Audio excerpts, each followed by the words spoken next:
Sì, mi chiamo Maureen Hick per quelli che non mi conoscono e sono la direttrice di Europa Finance.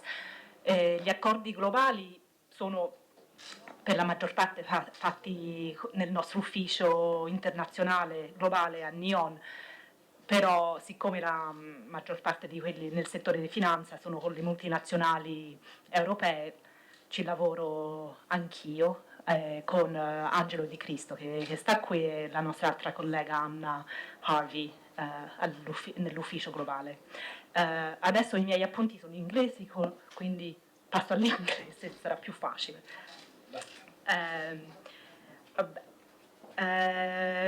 Yes, so we are really leading in the finance sector in terms of global framework agreements. We've got 8 signed so far, 6 of which are in Europe with European multinationals, BNP Paribas, Société Générale, Unicredit, Crédit Agricole, ABN AMRO, Danske Bank, and then at the international level, Banco do Brasil and Banco Itaú in Latin America.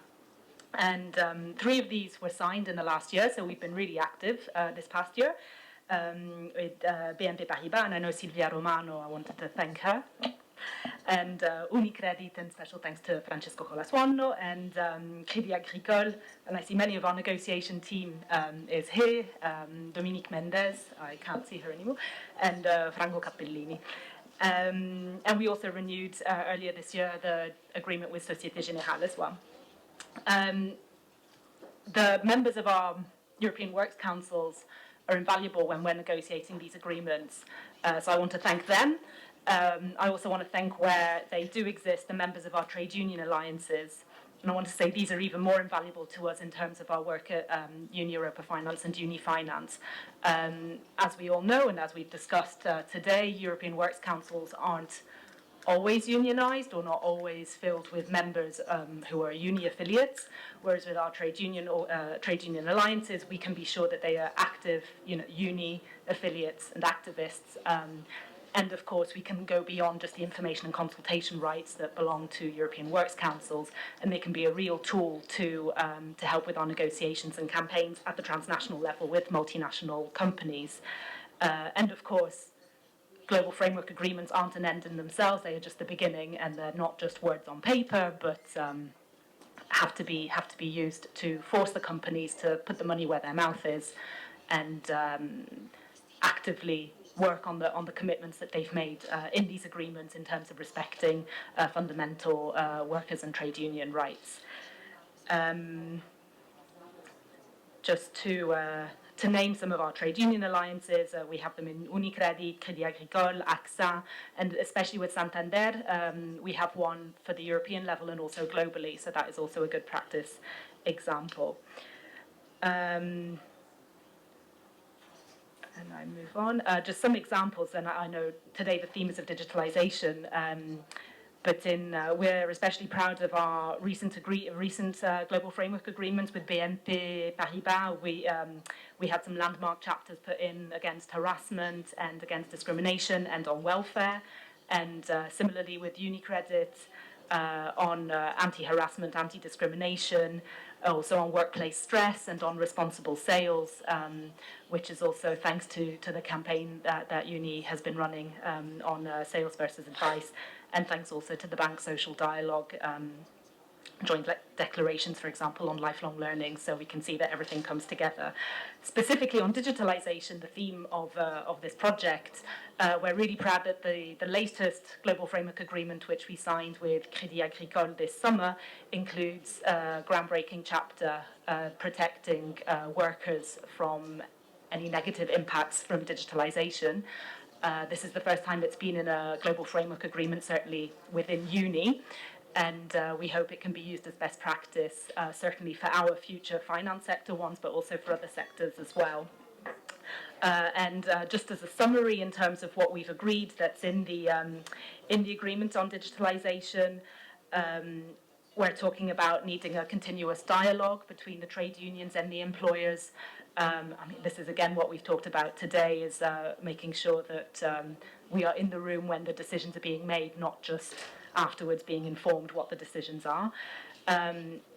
Of course, there's an emphasis also on the benefits of digitalization, that they can stop Workers will no longer have to do maybe repetitive tasks. It could maybe allow for a better work-life balance, also something we've been talking about today.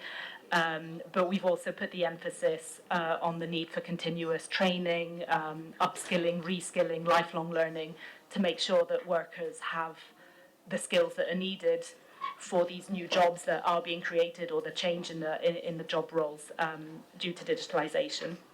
Also, crucially, we have a reference included to the Uni Top 10 Principles for protecting workers' data privacy. And I urge you, those of you who haven't seen these principles, to go to our website. Well, we have a dedicated website for this, which is thefutureworldofwork.org. And you can find that document there. We're really proud of the work we've done. We're really proud that it was included in the Global Framework Agreement with Crédit Agricole. And we do urge you to use this as well in your national, sectoral, company agreements and negotiations and social dialogues. I'm just checking my notes.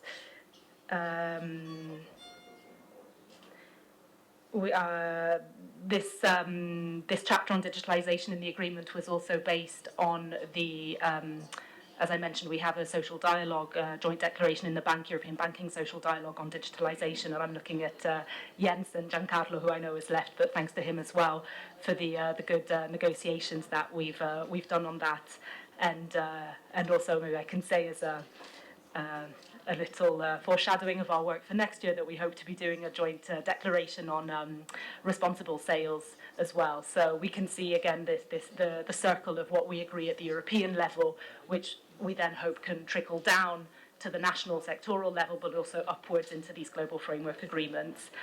Of course, our work doesn't finish here. We're always looking for new global framework agreements to sign. As Bianca mentioned, we're really happy that hopefully negotiations will start next year with Groupama.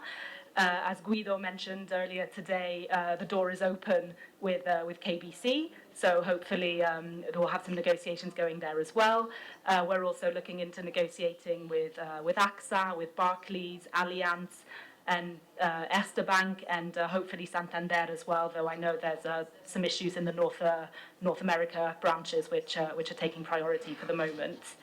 Lastly, I just wanted to finish with a reminder that we have a European Works Council working group within Uni Europa Finance, which is first and foremost a mailing list of our members, coordinators, and experts in the various European Works Councils, where we share information and where we also hope to receive updates, please, from all your European Works Councils meetings and work.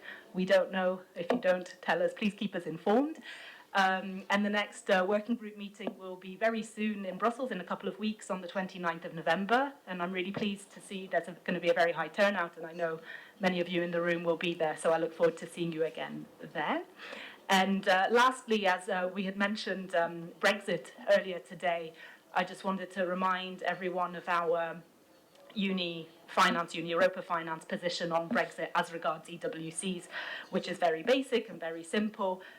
We don't want it to lead to any change, either for European Works Councils that are based under British law, and also for British members who are part of other European Works Councils. Their status should remain the same if and when a deal happens. Of course, it's a big question mark at the moment what will happen with Brexit, but we absolutely do not want to see them being demoted to some sort of observer status or being kicked off the European Works Council, and we are very firm in that position. And with that, I thank you very much. And